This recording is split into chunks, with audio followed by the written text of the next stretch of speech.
नमस्कार मंडळी, आज आपण बघूया मालवणी पद्धतीचा चमचमीत असा कोळंबी मसाला। तर रेसिपीला सुरुवात करूया। यासाठी आपण कढईमध्ये 2 ते 3 चमचे तेल घालायचं आहे। तेल चांगलं तापलं की यामध्ये 2 ते 3 पाकळ्या लसणीच्या टाकायच्या आहेत। लसूण थोडीशी सोनेरी कलरची झाली की यामध्ये आपल्याला एक मोठा बारीक चिरलेला कांदा घालायचा आहे। कांदा इकडे थोडासा कलर चेंज होईपर्यंत परतला की यामध्ये आपल्याला घालायची आहे आलं, लसूण, कोथिंबीर आणि मिरची याची तयार केलेली पेस्ट। या पेस्टचा देखील इकडे जोपर्यंत जो कच्चा वास आहे तो जात नाही तोपर्यंत ही इकडे परतून घ्यायची आहे। पेस्ट चांगली शिजली की यामध्ये घालायचा एक मोठा चिरलेला टोमॅटो इकडे जास्त घालायचा कांद्यापेक्षा। टोमॅटो जास्त असेल तर ग्रेव्ही देखील आपली छान लागते। तर इकडे टोमॅटो लवकर शिजावा यासाठी इकडे थोडंसं मीठ घालायचं आहे। टोमॅटो आपल्याला पूर्ण शिजवून घ्यायचा नाही। जसजसे आपण यामध्ये मसाले ॲड करू तसतसा त्या मसाल्यांबरोबर हा टोमॅटो देखील शिजला जातो। तर आता यामध्ये आपण मसाले ॲड करूया। यात घालायची पाव चमचा हळद, तसंच इकडे एक मोठा चमचा भरून मालवणी मसाला घालायचा किंवा तुम्ही कोणताही साठवणुकीचा मसाला किंवा लाल मिरची पावडर देखील इकडे घालू शकता। तर हे मसाले यामध्ये मिक्स करून घ्यायचे।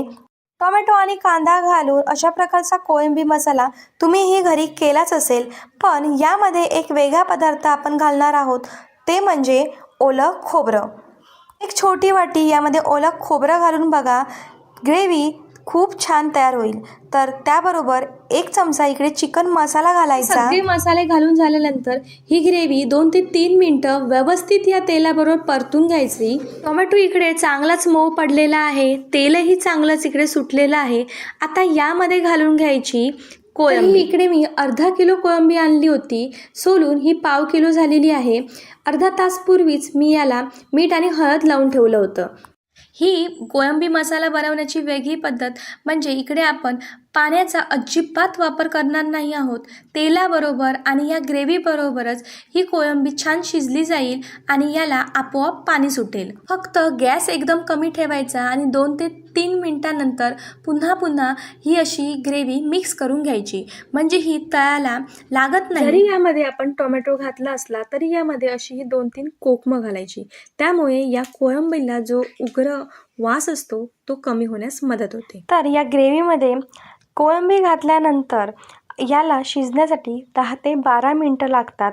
10 ते 12 मिनिटानंतर तुम्ही बघू शकता की आपला हा कोळंबी मसाला रेडी झालेला आहे। वरून भरपूर सारी कोथिंबीर घालायची।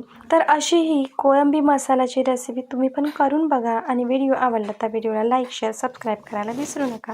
पुन्हा भेटू एका नवीन रेसिपीसोबत। धन्यवाद।